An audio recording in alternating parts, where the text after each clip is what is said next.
అదే RTV app వార్తల్ని క్షణాల్లో చదివే అవకాశం ఉంటుంది. ఒక న్యూస్ పేపర్, ఒక టెలివిజన్ ఛానల్ మీ చేతుల్లో ఎప్పుడూ ఉంటాయి.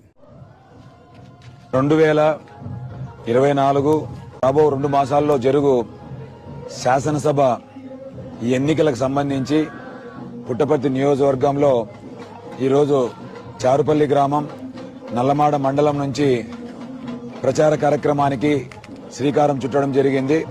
విస్తృతంగా నియోజకవర్గ వ్యాప్తంగా అన్ని చోట్ల పెద్ద ఎత్తున ప్రచార కార్యక్రమానికి వైఎస్ఆర్ కాంగ్రెస్ పార్టీ శ్రీకారం చుట్టింది.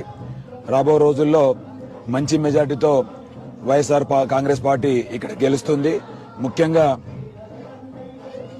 మేము అధికారంలోకి వచ్చిన తర్వాత జగన్మోహన్ రెడ్డి గారి నాయకత్వంలో 2019 సంవత్సరం ఏదైతే ఎన్నికల మేనిఫెస్టోలో భాగంగా హామీలు ఇచ్చామో ఆ హామీలన్నింటినీ పూర్తి స్థాయిలో నెరవేర్చినటువంటి ఘనత ఒక్క జగన్మోహన్ రెడ్డి గారికి దక్కుతుంది. కాబట్టి అదేవిధంగా మరీ ముఖ్యంగా పుట్టపర్తి నియోజకవర్గంలో పెద్ద ఎత్తున అభివృద్ధి కార్యక్రమాలు చేపట్టడం జరిగింది. కాబట్టి ప్రజలు మరొకసారి జగన్మోహన్ రెడ్డి గారిని ముఖ్యమంత్రి చేసుకోవాలని, మరి ముఖ్యంగా పుట్టపర్తి నియోజకవర్గంలో వైఎస్ఆర్ కాంగ్రెస్ పార్టీని గెలిపించుకోవాలని చెప్పేసి తహతహలాడుతూ ఉన్నారు.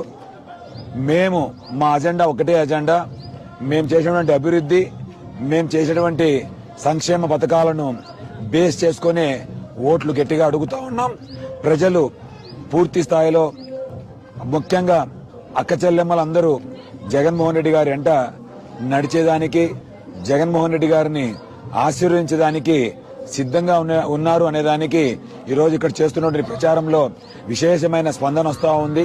అక్క చెల్లెమ్మలు, రైతాంగం పూర్తిగా జగన్మోహన్ రెడ్డి గారిని మరొకసారి ముఖ్యమంత్రి చేసుకోవాలి, సంక్షేమ పథకాలన్నింటినీ కంటిన్యూ చేసుకోవాలి. మరీ ముఖ్యంగా పిల్లలకు సంబంధించి అమ్మఒడి అనే కార్యక్రమానికి దేశవ్యాప్తంగా విశేషమైన స్పందన వచ్చింది. కాబట్టి జగన్మోహన్ రెడ్డి గారి ఆశీస్సులతో మన ఆంధ్రప్రదేశ్లోని పిల్లలు ఇంగ్లీష్ విద్యను అభ్యసిస్తూ మరి ముఖ్యంగా గవర్నమెంట్ స్కూళ్లను ప్రైవేట్ స్కూళ్లకు ధీటుగా జగన్మోహన్ రెడ్డి గారు నాడు నేడు కార్యక్రమంలో భాగంగా తీర్చిదిద్దడం, మరి దాదాపుగా 67,000 కోట్ల రూపాయలు ఒక విద్యా వ్యవస్థ మీదనే ఖర్చు పెట్టి జగన్మోహన్ రెడ్డి గారు పిల్లలను ఉన్నతమైన భవిష్యత్తు ఇవ్వాలనే ఒక మహాలక్ష్యంతో ఈ కార్యక్రమాన్ని ముందుకు తీసుకెళ్తా ఉన్నారు. కాబట్టి ఆ పిల్లల యొక్క తల్లిదండ్రులు, అదేవిధంగా పెన్షన్ తీసుకున్నటువంటి వృద్ధులు, అదేవిధంగా చేయూత తీసుకున్నటువంటి పెద్ద అక్క చెల్లెమ్మలు, అదేవిధంగా ఆసరా తీసుకుంటున్నటువంటి అక్క చెల్లెమ్మలు ప్రతి ఒక్కరూ జగన్మోహన్ రెడ్డి గారిని ఆశీర్వదించి పుట్టపర్తిలో వైఎస్ఆర్ కాంగ్రెస్ పార్టీని గెలిపించాలని మనస్ఫూర్తిగా కోరుకుంటూ, మీ బిడ్డ మీ దుద్దుకుంట శ్రీరెడ్డిని ఆశీర్వించమని చెప్పి మరి ముఖ్యంగా కోరుకుంటూ సెలవు తీసుకుంటా ఉన్నాను.